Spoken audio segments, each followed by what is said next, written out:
देखो, समाजशास्त्र में हम शिक्षा वाला टॉपिक देख रहे थे, और शिक्षा में ही हमको इसमें देखना है कि शिक्षा और आधुनिकीकरण और शिक्षा और सामाजिक परिवर्तन, मतलब दो चीजों को देखना है। शिक्षा मॉडर्नाइजेशन, आधुनिकीकरण, और दूसरा क्या है, सोशल चेंज, सामाजिक परिवर्तन। मतलब शिक्षा कैसे आधुनिकीकरण लाती है, या शिक्षा आधुनिकीकरण में क्या रोल है, और सामाजिक परिवर्तन के घटक के रूप में शिक्षा की शिक्षा कैसे सोशल चेंज को संभव बनाती है। अब देखो, पहले हेडिंग डालना शिक्षा तथा आधुनिकीकरण, इसको देखते हैं, फिर सोशल चेंज पे जाएंगे। शिक्षा तथा आधुनिकीकरण।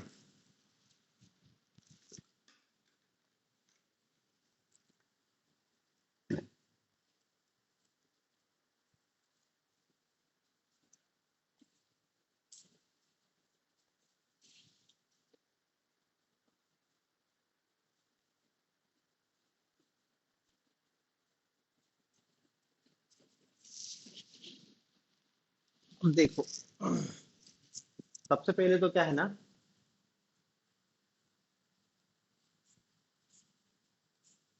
पहले हेडिंग डालो शिक्षा तथा आधुनिकीकरण। पहले तो आपको आधुनिकीकरण का अर्थ पता हो, तब जाके आप समझोगे कि शिक्षा आधुनिकीकरण को कैसे संभव बनाती है। तो पहले आधुनिकीकरण के संदर्भ में लिखो। देखो, शिक्षा तथा आधुनिकीकरण के बीच निकट का संबंध है।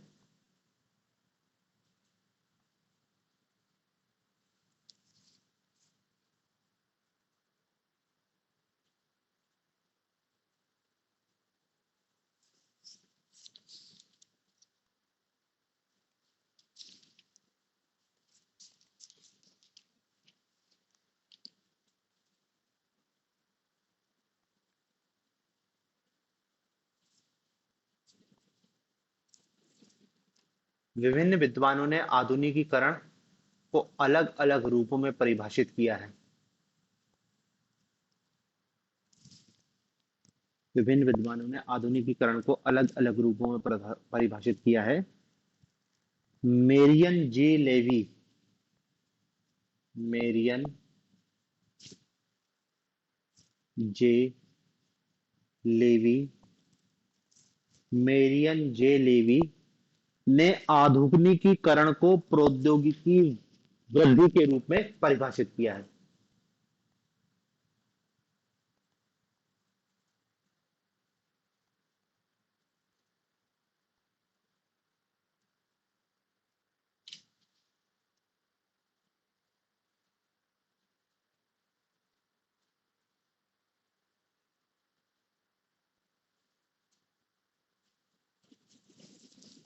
मेरियन जे लेवी ने आधुनिकीकरण को प्रौद्योगिकी वृद्धि के रूप में परिभाषित किया है।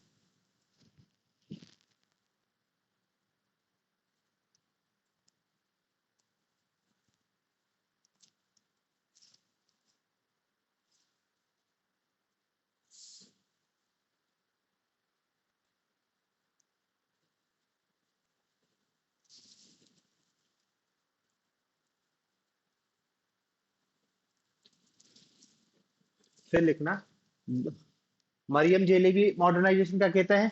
इनके हिसाब से मॉडर्नाइजेशन की परिभाषा क्या है, टेक्नोलॉजिकल ग्रोथ। यदि किसी देश किसी समाज में जितना ज्यादा मशीन का उपयोग हो रहा है, वो कहेगा कि उतना समाज वो उतना आधुनिक है। मतलब ये आधुनिक और पिछड़े का क्या अंतर बता रहे हैं, कि मॉडर्न वही है जो जड़ शक्ति और शक्ति का प्रयोग करता है। मतलब आप यदि जड़ शक्ति मशीनों का प्रयोग कर रहे हैं तो आप आधुनिक है। तो मैरियम जेलेवी के अनुसार आधुनिकीकरण क्या है, केवल टेक्नोलॉजिकल ग्रोथ। फिर लिखो, योगेंद्र सिंह के अनुसार, डॉक्टर योगेंद्र सिंह, डॉक्टर योगेंद्र सिंह के अनुसार आधुनिकीकरण एक सांस्कृतिक प्रत्यय है।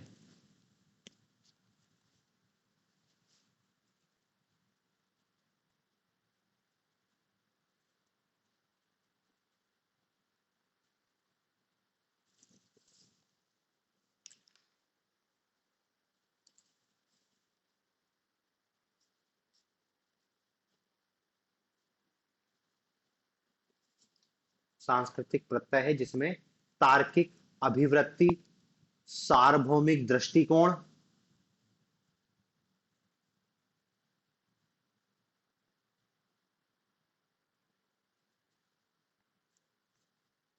तार्किक अभिवृत्ति, सार्वभौमिक दृष्टिकोण, परानुभूति, वैज्ञानिक विश्व दृष्टि, मानवता, प्रौद्योगिकी प्रगति आदि सम्मिलित है।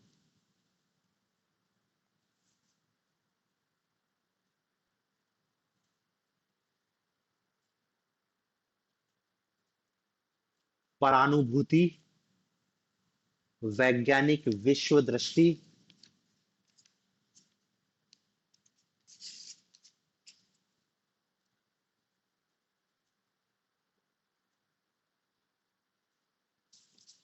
वैज्ञानिक विश्व दृष्टि, मानवता, प्रौद्योगिकी प्रगति आदि सम्मिलित है।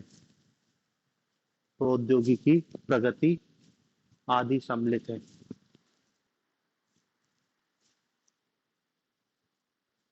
आदि सम्मिलित है।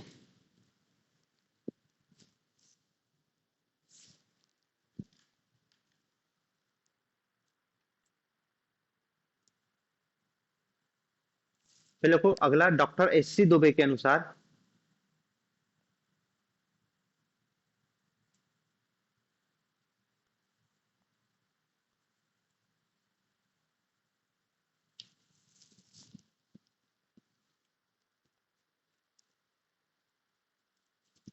डॉक्टर एस सी दुबे के अनुसार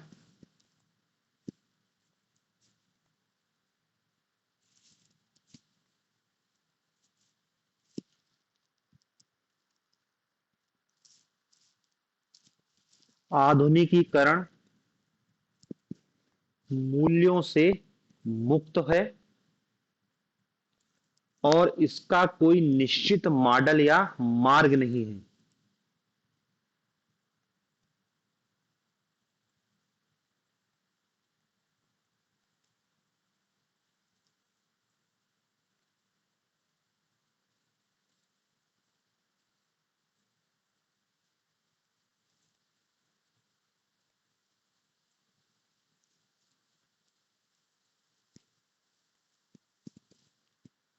आधुनिकीकरण के फलस्वरूप व्यक्ति में तर्क, परानुभूति, गतिशीलता एवं सहभागिता बढ़ती है।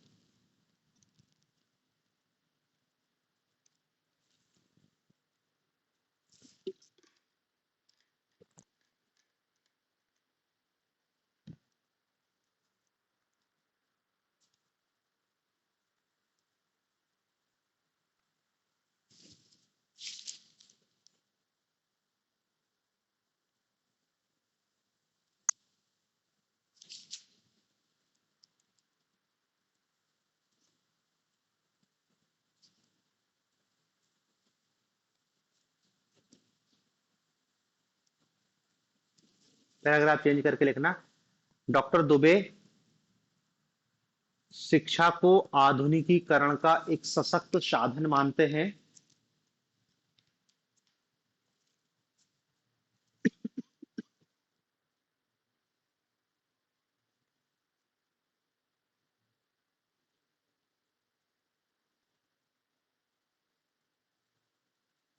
सशक्त साधन मानते हैं क्योंकि शिक्षा ज्ञान की वृद्धि करती है एवं मूल्यों तथा धारणाओं में परिवर्तन लाती है।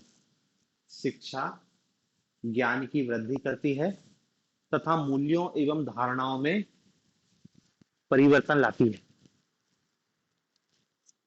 मूल्यों एवं धारणाओं में परिवर्तन लाती है, जो आधुनिकीकरण के उद्देश्य तक पहुंचने के लिए आवश्यक है। जो आधुनिकीकरण के उद्देश्य तक पहुंचने में सहायक है। जो आधुनिकीकरण तक उद्देश्य तक पहुंचने में सहायक है।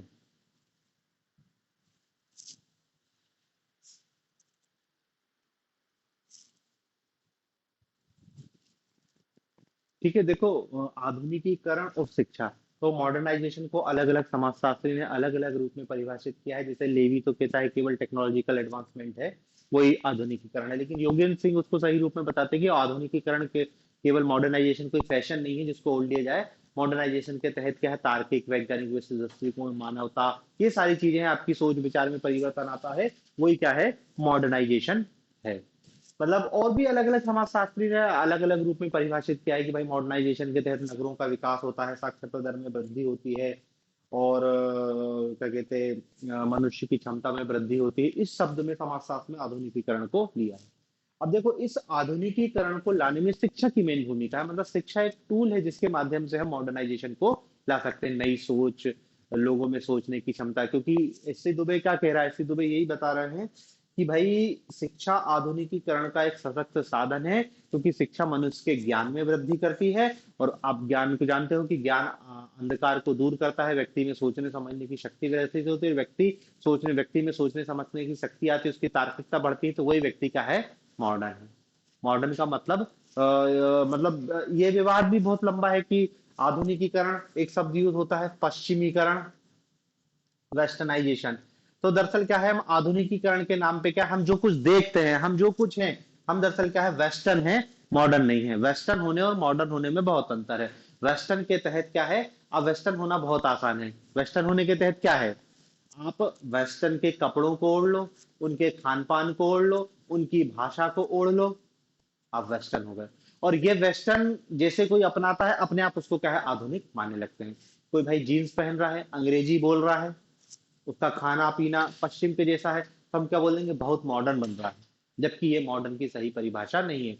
उसके लिए सही शब्द क्या होना चाहिए, बहुत पश्चिमी बन रहा है, वेस्टर्न बना जा रहा है, पश्चिम।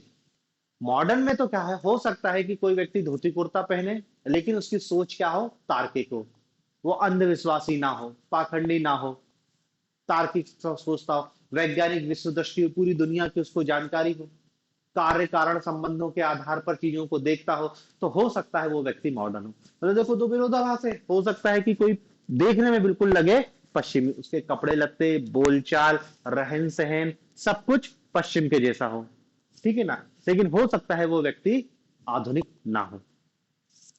ठीक है ना, कोई जरूरी नहीं, क्योंकि ये वो पश्चिम हो सकता है। आधुनिक होने के लिए जरूरी क्या है, वही तार्किकता आनी चाहिए, शिक्षा में वृद्धि होनी चाहिए आपकी, साइंटिफिक टेम्पर का डेवलपमेंट होना चाहिए। ये चीज होगी तब हम उसको आधुनिक मानेंगे, और यही आधुनिकीकरण है। तो शिक्षा ये वाला आधुनिकीकरण, पश्चिमीकरण को हम आधुनिकीकरण नहीं मानते। पश्चिमीकरण एक अलग ही अवधारणा है। और जो हम ज्यादातर क्या है, पश्चिमीकरण देखते हैं, हमारा खुद का जीवन क्या है, पश्चिमीकरण का शिकार है। मॉडर्नाइजेशन तो भारत में बहुत कम आ पाया है, क्योंकि मॉडर्नाइजेशन आता तो फिर चीज अलग हो जाती है। लिखो पैराग्राफ चेंज करके, समाज के आधुनिकीकरण की दिशा में शिक्षा एक सशक्त माध्यम है।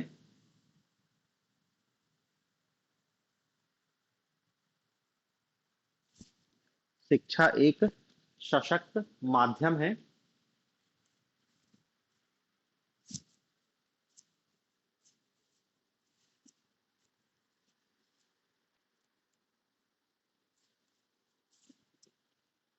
सशक्त माध्यम है,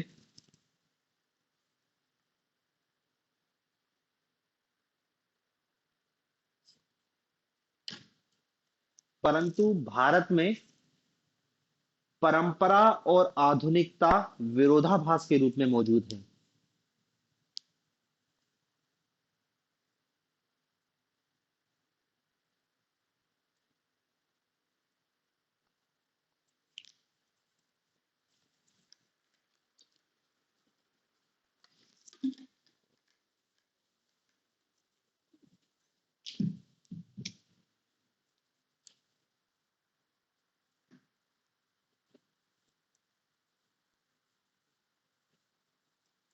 परंपरा और आधुनिकता में विरोधाभास है। विकास की योजनाओं में परंपराएं बाधक सिद्ध हुई हैं।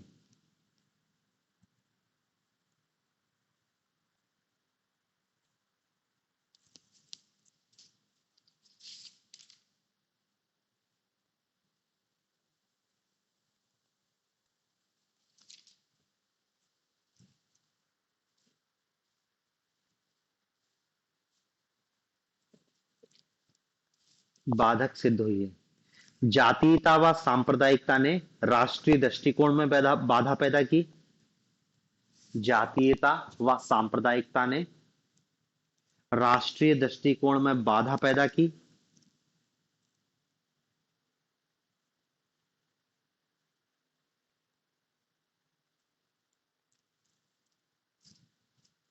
धर्मनिरपेक्षता के मार्ग में पवित्रता एवं अपवित्रता की धारणा बाधक रही। धर्मनिरपेक्षता की राह में पवित्रता एवं अपवित्रता की धारणा बाधक रही।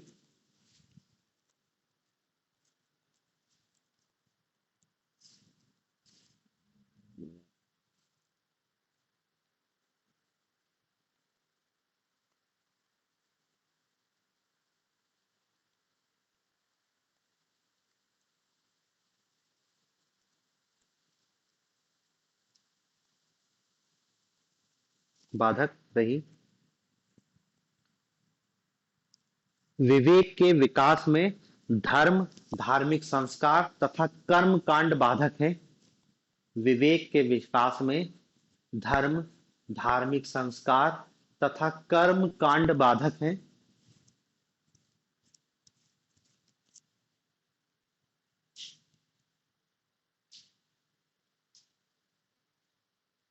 कर्म कांड बाधक हैं।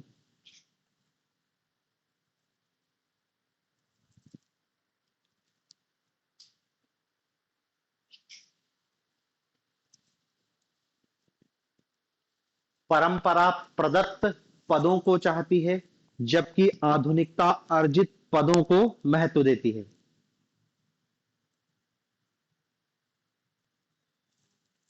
परंपरा प्रदत्त पदों को महत्व देती है, जबकि आधुनिकता अर्जित पदों को महत्व देती है।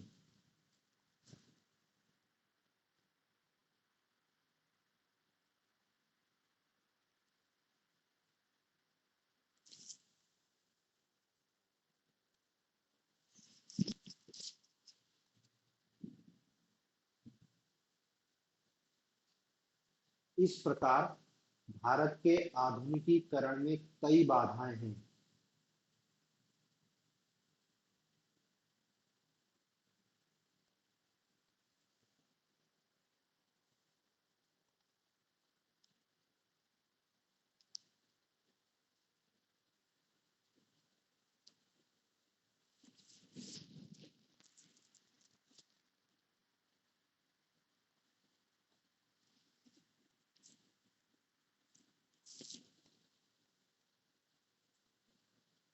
कई बाधाएं हैं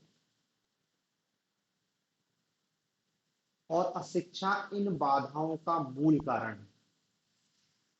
और अशिक्षा इन बाधाओं का मूल कारण है।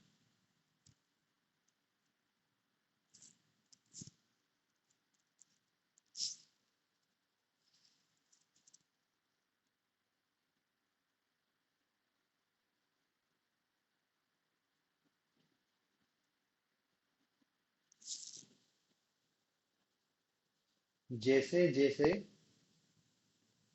देश में शिक्षा का प्रचार प्रसार बढ़ेगा, उसके साथ साथ आधुनिकीकरण की प्रक्रिया तीव्र होगी।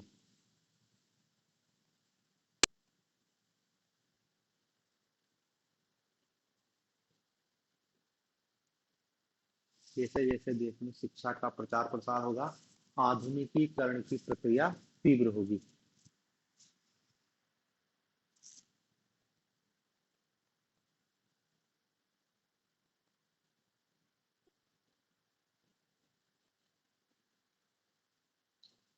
तो यातायात, संचार, यातायात, संचार आदि ने देश को आधुनिकीकरण की दिशा में आगे बढ़ाने में विशेष योगदान दिया।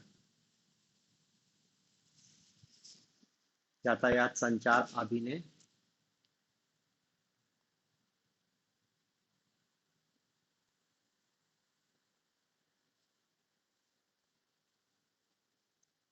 आधुनिकीकरण की दिशा में विशेष योगदान दिया।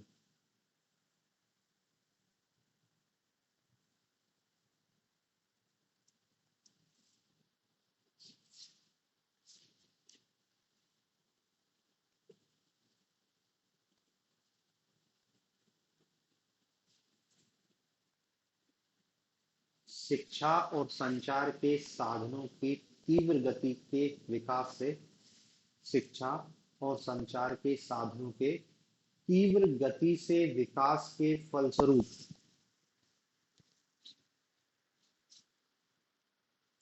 तीव्र गति के तीव्र गति से विकास के फलस्वरूप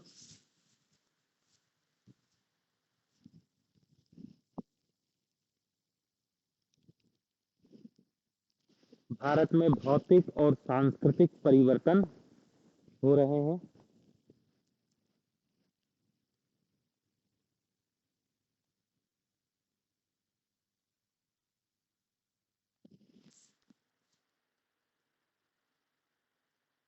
भौतिक और सांस्कृतिक परिवर्तन हो रहे हैं।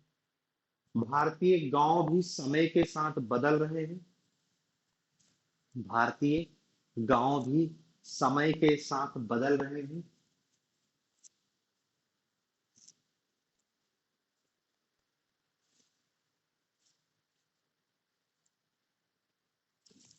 समय के साथ बदल रहे हैं। अब वे रूढ़िवादिता के गढ़ नहीं रहे। अब वे रूढ़िवादिता के गढ़ नहीं रहे।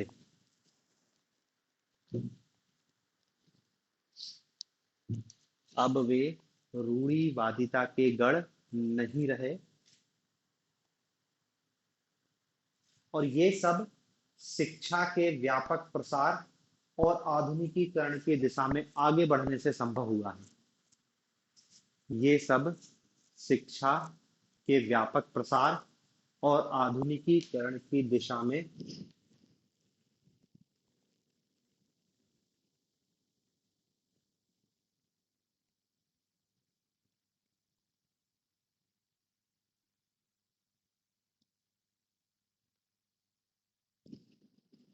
आधुनिकीकरण दिशा में आगे बढ़ने से संभव हो सका है।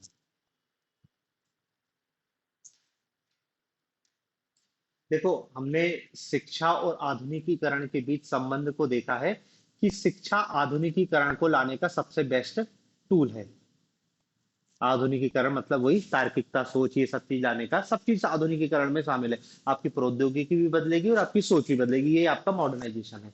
लेकिन भारत में जब हम देखते हैं तो देखो, हमने लिखा तो बहुत सीमित रूप में है कि भारत में जो शिक्षा के व्यापक प्रसार प्रसार में, मतलब भारत की जो समस्या है, रूढ़िवादिता है, अंधविश्वास है, धार्मिक कर्म कांड है, ये सारी समस्याओं के कारण ही आधुनिकीकरण संभव नहीं हो पाया। और इन सबका आधार क्या है? अशिक्षा। जैसे जैसे भारत में शिक्षा का प्रसार होगा, आधुनिकीकरण अपने आप फैल जाएगा। ये अपन ने लिख के और उसको यहाँ पे खत्म कर दिया है। दरअसल क्या है, इसको यदि आगे और व्याख्या करें, मतलब अपन अभी इसके इतने डीप, इतने डिटेल में नहीं जा रहे, नहीं तो इसका मूल्यांकन कर सकते हैं कि भारतीय शिक्षा पद्धति आधुनिकीकरण लाने में कहाँ तक सफल हुई है। ठीक है, आधुनिकीकरण लाने में कहाँ तक सफल हुई है, तो उसका जब मूल्यांकन करेंगे तो देखो बहुत हद तक सफल नहीं हुआ। भारत में मॉडर्नाइजेशन बहुत सीमित रूप में हुआ है। भाई देखो, आपने अब भी पढ़ा है संस्कृति, और संस्कृति के दो पक्ष देखे थे, भौतिक संस्कृति और अभौतिक संस्कृति। देखा था ना, भौतिक और अभौतिक संस्कृति। भौतिक संस्कृति में जो हम देख रहे हैं, जिनको छू सकते हैं, गाड़ी घोड़ा ये सब चीजें भौतिक। अभौतिक संस्कृति हमारी मूल प्रथाएं, प्रथा परंपरा, ये सब चीज होता है। तो देखो, मॉडर्नाइजेशन के तहत हमने क्या है, भौतिक परिवर्तन तो हमने ले आए हैं। अब भारत में बहुत जगह क्या है, पशु शक्ति की जगह मशीनों का उपयोग कर रहा है, इलेक्ट्रिसिटी का उपयोग कर रहा है, इलेक्ट्रिक व्हीकल चल रहे हैं। अब बैलगाड़ी तो बहुत पुरानी बात हो गई, डीजल गाड़ी, अब तो इलेक्ट्रिक व्हीकल का दौर आ गया। तो भौतिक परिवर्तन तो तेजी से हुआ है, शिक्षा ने इसको भी बढ़ाया, व्यक्ति अपना भी। लेकिन अभौतिक परिवर्तन लाना था, जो शिक्षा का मूल काम था। शिक्षा का जो मूल काम था कि आपकी अभौतिक संस्कृति को बदले, आपकी प्रथाएं, परंपराएं, सोचने के ढंग, इसको बदले, ये शिक्षा इसमें बहुत हद तक सफल नहीं हुई है। और इसका आप स्पष्ट उदाहरण देख सकते हो कि पढ़े लिखे और अनपढ़ व्यक्ति की सोच में बहुत ज्यादा भारत में अंतर दिखाई नहीं देता है। भाई देखो, भौतिक संस्कृति में भी ज्यादा अंतर नहीं है। दोनों, उनने कहा कि हो सकता है स्मार्टफोन चला लेता हूं, अनपढ़ व्यक्ति भी स्मार्टफोन चला सकता है, अनपढ़ व्यक्ति भी गाड़ी चला सकता है। लेकिन मूल्यों, प्रथाओं, परंपराओं में ना अनपढ़ और पढ़े लिखे ज्यादा अंतर दिखाई नहीं देता। और देखो, यही हमने क्या देखा था, इसी को लिए अभी एक शब्द पढ़ा था, सांस्कृतिक पिछड़न, कल्चरल लैग। इसका क्या कारण है? शिक्षा व्यवस्था सही ढंग से काम नहीं कर पाई। इसलिए भारत में क्या है, कल्चरल लैग दिखाई देता है। भौतिक संस्कृति बहुत आगे बढ़ गई और अभौतिक संस्कृति पीछे रह गई। और इस गैप को दूर करने में शिक्षा की भूमिका है कि एक व्यक्ति को पढ़ाया जाएगा, उसको शिक्षित किया जाएगा, उसके ज्ञान में वृद्धि होगी, उसमें सोचने समझने की शक्ति आएगी, तो वो धर्म, धार्मिक कर्म कांड, पाखंड इन सबसे निकल जाएगा और तार्किक सोच, एक साइंटिफिक टेम्पर से चीजों को देख सकेगा। लेकिन ऐसा भारतीय शिक्षा पद्धति करने में असफल रहे। वो क्यों रही? इसके पीछे भी बहुत गहरे निहित स्वार्थ है कि उच्च वर्ग नहीं चाहता कि मॉडर्नाइजेशन निचले स्तर तक पहुंचे। वो अलग डिबेट है। तो इस सांस्कृतिक पिछड़न, और देखो इस सांस्कृतिक पिछड़न से ही बहुत सारी समस्याएं, ये जो गैप है ना कि अभौतिक संस्कृति में परिवर्तन नहीं हुआ। देखो, इसका सबसे आपको बेस्ट उदाहरण बताता हूं, भारत में जनसंख्या विस्फोट। जनसंख्या विस्फोट। भाई भारत में देख रहे हैं, आजादी के समय 30 करोड़ थी, आज 150 करोड़ हो गए हैं। जनसंख्या विस्फोट हो गया और जनसंख्या भारत की बहुत बड़ी समस्या बन चुकी है। तो इस जनसंख्या विस्फोट का कारण क्या है? Cultural lag. भले देखो आपको कभी नहीं पढ़ने को मिलेगा, ये समाजशास्त्र पढ़ रहे हैं और ये इसी की विशेषता है कि आपको समस्याओं को दूसरे ढंग से देखना है। भारत में जनसंख्या वृद्धि विस्फोट का कारण आपका कल्चरल लेग है। कैसे? भाई देखो, कल्चरल लेग मतलब क्या? भौतिक संस्कृति पिछड़ गई, भौतिक संस्कृति आगे बढ़ गई। अब भारत में 1950 के बाद, आजादी के बाद हमने क्या है अपने स्तर पर विकास करना चालू किया। तो धीरे धीरे करके क्या है, सरकार ने गरीब लोगों को सुविधाएं उपलब्ध कराना चालू की। भले नाम मात्र की थी, सरकारी स्कूल, सरकारी हॉस्पिटल ये खुलना चालू हुए, मॉडर्न मेडिसिन मिलना चालू हुई। तो इन सब के कारण क्या है, इस भौतिक विकास के कारण क्या है, हमारी मृत्यु दर कम हो गई। मृत्यु दर कम हो गई। शिशु मृत्यु दरों में कमी आई। विभिन्न सरकारी योजनाओं, संस्थागत प्रसव को बढ़ावा देना, गांव गांव में डॉक्टर पहुंच गए। भले इनने कहा कि नाम मात्र के, लेकिन फिर भी जितना हो सकता है सरकारी स्तर पर शिशु मृत्यु दर, मात्र मृत्यु दर में कमी आई। ले दे कि इनने क्या है, मृत्यु दर में कमी ले आई। भौतिक परिवर्तन, आधुनिक मेडिसिन ने क्या है, आपको मृत्यु दर में कमी ले आई। तो कायदे से क्या है, आपको जन्म दर भी घटाना था। लेकिन चूंकि आपकी अभौतिक भौतिक संस्कृति तो आगे बढ़ गई, अभौतिक पीछे रह गई। भारत में क्या है, उनका बच्चा, बच्चा तो उनका भगवान का रूप है। आने दो जितने आ रहे हैं, भगवान का आशीर्वाद है। मतलब आपकी सोच नहीं बदली। भाई भगवान का रूप था, भगवान का आशीर्वाद था। तो जो प्रकोप आ रहा है, हैजा फैल रहा, पूरा गांव की गांव मर जा रहा, दवाई नहीं थी। अब लेकिन दवाई मिलने लगी, टीबी की, हैजा की, तो मृत्यु दर में कमी आ गई। तो उन दवाइयों को तो हमने एक्सेप्ट कर लिया, मॉडर्न मेडिसिन को। लेकिन सोच नहीं बदली। सोच क्या है, वही पुरातन रही। क्या कि अरे वो तो उनने कहा कि ईश्वर की देन है, बच्चे आने दो, 10 12 8 10 जितने हो रहे हो होने दो। तो इससे क्या हुआ, जनसंख्या विस्फोट। अब यदि ये कल्चरल लैग नहीं होता तो भारत में जनसंख्या विस्फोट नहीं हो सकता था। लेकिन चूंकि इस कल्चरल लैग, सांस्कृतिक पिछड़े के कारण ही भारत में जनसंख्या विस्फोट हुआ, क्योंकि लोगों की सोच नहीं बदली। अब वो बदल रही है धीरे धीरे, लेकिन अब बहुत देर हो गई। अब तो 150 करोड़ वैसे ही हो गए। अब तो तुम हम दो हमारे दो लाओगे तो भी आपकी जनसंख्या स्थिर होने में बहुत लंबा समय लगेगा। तो ये गैप तो शिक्षा के माध्यम से बनना था, लेकिन शिक्षा उसमें पूरी तरीके से सफल रही, क्योंकि शिक्षा, भारत में जो शिक्षा दी गई वो केवल और केवल क्या है, या तो आपको ले लो डिग्री प्राप्त करने का साधन, या केवल आर्थिक मानव। वो अभी अपन अलग से पढ़ेंगे वर्तमान में शिक्षा के संदर्भ में। तो देखो, आधुनिकीकरण जो लाना था, उसमें जो शिक्षा की भूमिका थी वो पूरी तरीके से ला नहीं पाई। अब अपन उसको ज्यादा बहुत डिटेल में नहीं जा रहे हैं, क्योंकि अपने को इतना ने दिया नहीं है, केवल सामाजिक संस्था के रूप में शिक्षा पढ़ना है। तो आप बस थोड़ा सा शॉर्ट नोट्स तैयार रखना, शिक्षा और आधुनिकीकरण में क्या संबंध है। आधुनिकीकरण को परिभाषित करना और फिर शिक्षा और आधुनिकीकरण में क्या संबंध है, इसको बता देना, बस इतना ही है अपने लिए।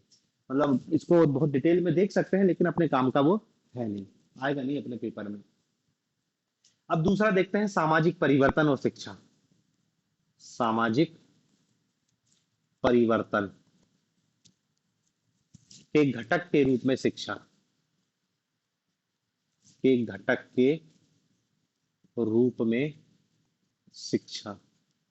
सामाजिकरण के, सामाजिक परिवर्तन, सोशल चेंज। सामाजिक परिवर्तन समझते हैं ना, समाज में आपको कुछ परिवर्तन लाना है, उसमें शिक्षा बहुत महत्वपूर्ण है। अब सामाजिक परिवर्तन मतलब कुछ भी पॉजिटिव वे में, कि भाई जैसे इन्होंने कहा कि समाज में साफ सफाई को लेके एक जागरूकता लाना है कि सब भारतीय समाज में गंदगी बहुत है, लोग साफ सफाई से नहीं रहते हैं, कचरा कहीं भी पड़ा है। तो अब उन्होंने कहा कि इसका सबसे बेस्ट तरीका क्या है, शिक्षा। तो इसी संदर्भ में देख रहे हैं कि शिक्षा सोशल चेंज लाने में क्या भूमिका निभा सकती है। देखो, सामाजिक परिवर्तन को संभव बनाने में शिक्षा महत्वपूर्ण भूमिका निभाती है।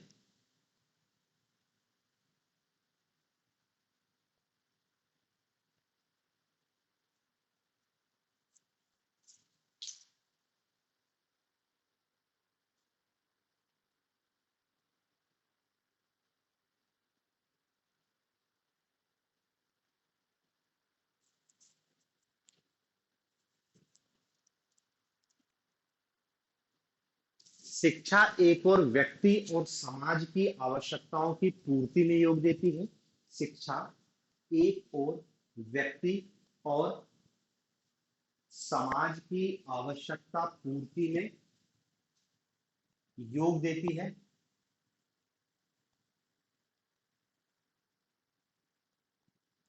योग देती है और साथ ही इसे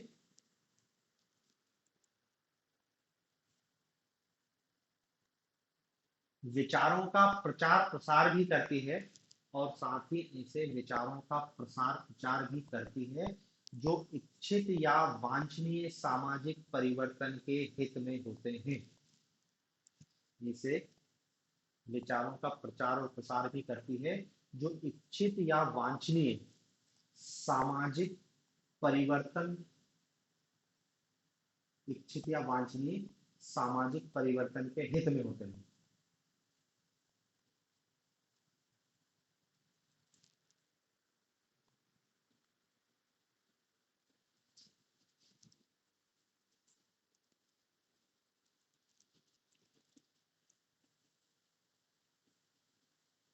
देखो, इसे दो रूपों में देख सकते हैं।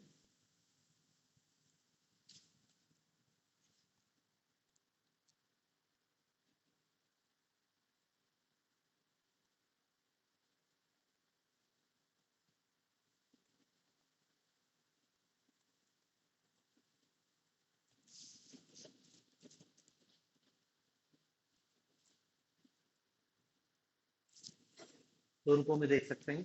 पहला लिखना, नवीन विचारों का प्रचार। पहला लिखो, नवीन विचारों का प्रचार।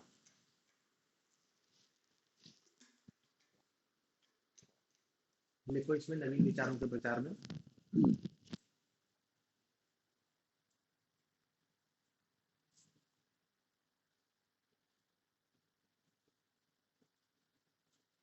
देखो, शिक्षा के द्वारा ऐसे विचारों का प्रचार किया जाए जो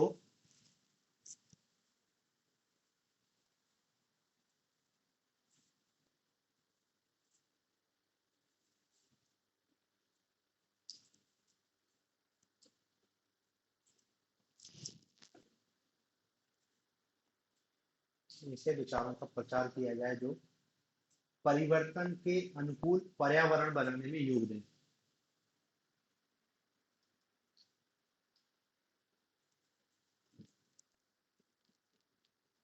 परिवर्तन के अनुरूप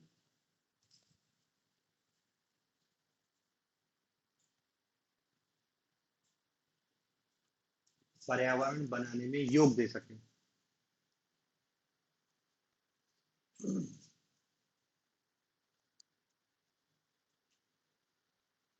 यदि हम उत्पादन की किसी नवीन प्रविधि को अपनाना चाहते हैं,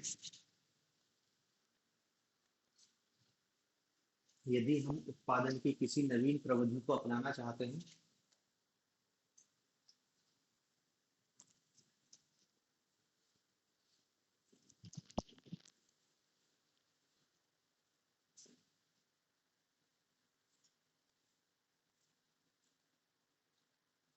और सामाजिक जीवन की शैली को बदलना चाहते हैं, और सामाजिक जीवन की शैली को बदलना चाहते हैं,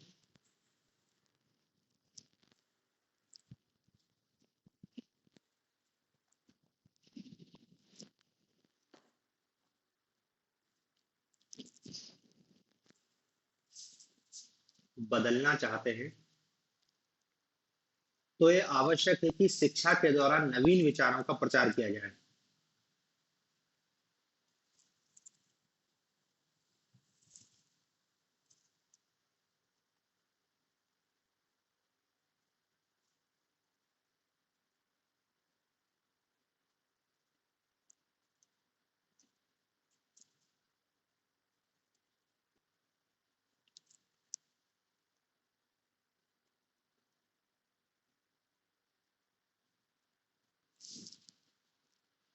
जीवन की शैली को बदलना चाहते हैं तो आवश्यक है कि शिक्षा के द्वारा नवीन विचारों का प्रचार किया जाए ताकि इनके लिए उचित वाता वातावरण तैयार हो सके।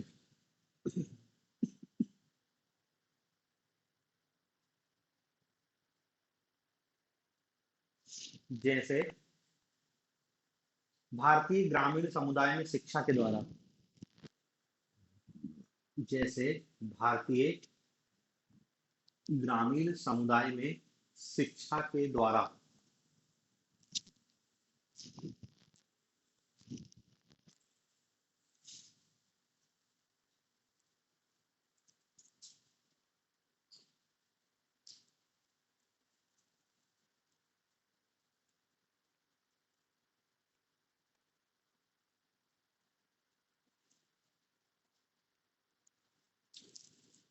ताकि इनके लिए उपयुक्त वातावरण तैयार हो सके। जैसे भारतीय ग्रामीण समुदाय में शिक्षा के द्वारा बाल कल्याण, स्वास्थ्य रक्षा तथा जनसंख्या नियंत्रण संबंधी विचारों का प्रचार किया जाता है।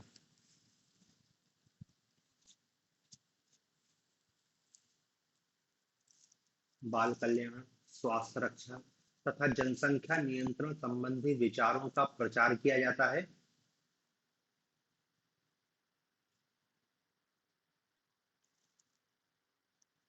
जिससे इन क्षेत्रों में हम इच्छित परिवर्तन लाने में सफल हो सकते हैं। जिससे इन क्षेत्रों में हम इच्छित परिवर्तन लाने में सहायता ले सकते हैं। इच्छित परिवर्तन लाने में सहायता ले सकते हैं।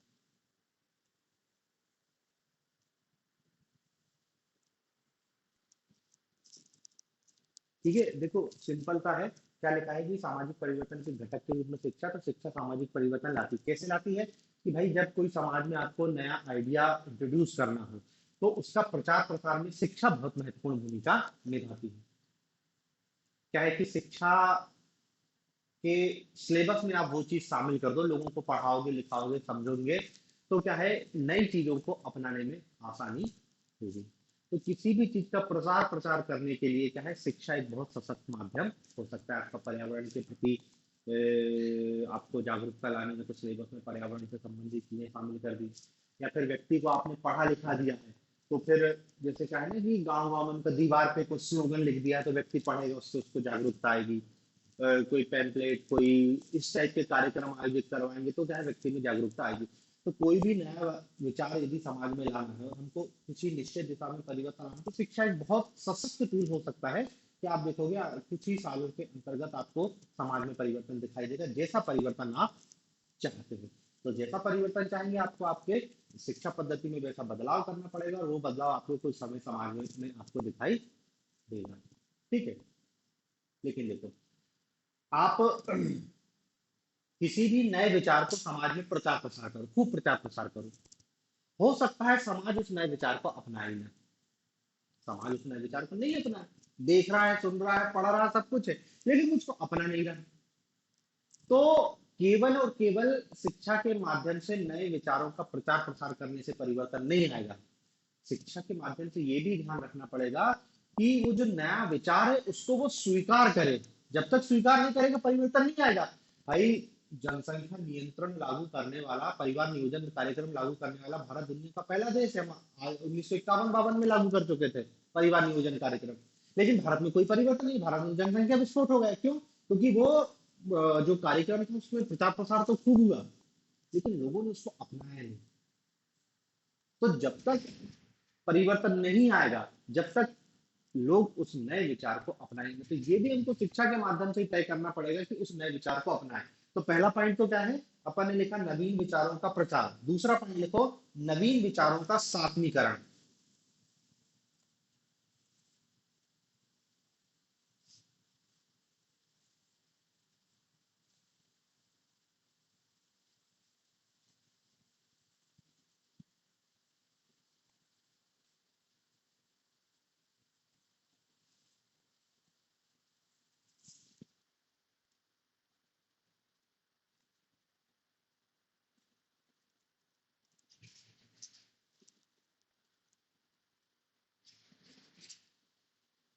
देखो नवीन विचारों के प्रचार प्रसार में शिक्षा उस समय अधिक सार्थक सिद्ध होगी।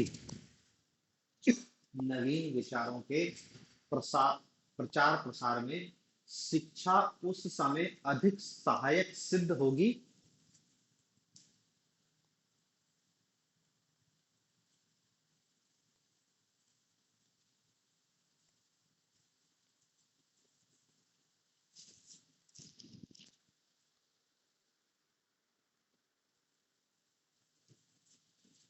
जब उसका स्वरूप सांस्कृतिक परंपराओं के अनुकूल होता है। जब उसका स्वरूप सांस्कृतिक परंपराओं के अनुकूल होगा।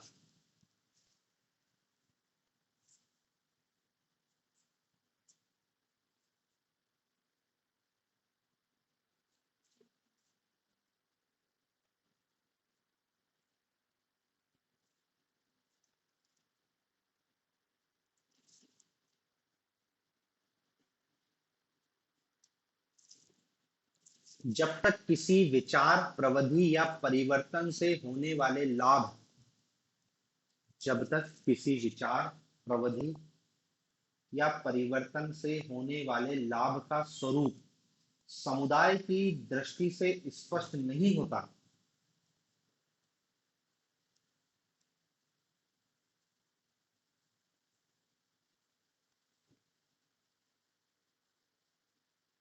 तब तक उसका सात्मीकरण नहीं हो पाता। तब तक उसका सात्मीकरण नहीं हो पाता।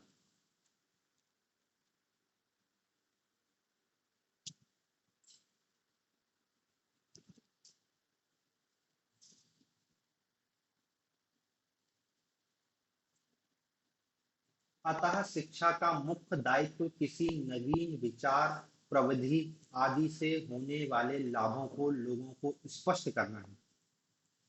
अतः शिक्षा का मुख्य दायित्व किसी नवीन विचार प्रविधि आदि से होने वाले लाभों को लोगों को स्पष्ट करना है।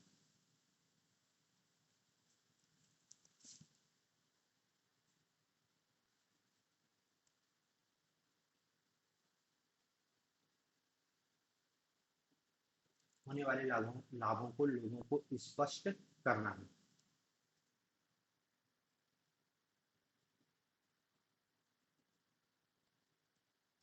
स्पष्ट है कि सामाजिक परिवर्तन लाने के लिए स्पष्ट है कि सामाजिक परिवर्तन लाने के लिए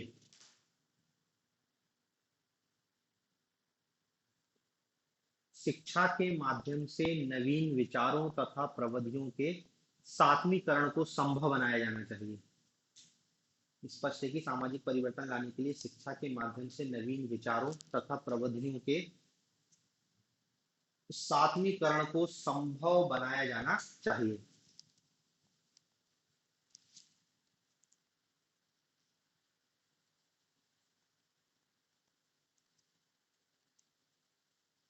संभव बनाया जाना चाहिए।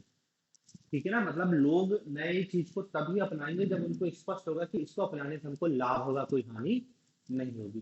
तो शिक्षा का दायित्व है कि शिक्षा उनके उनको इस नई चीज के लाभों से अवगत कराए।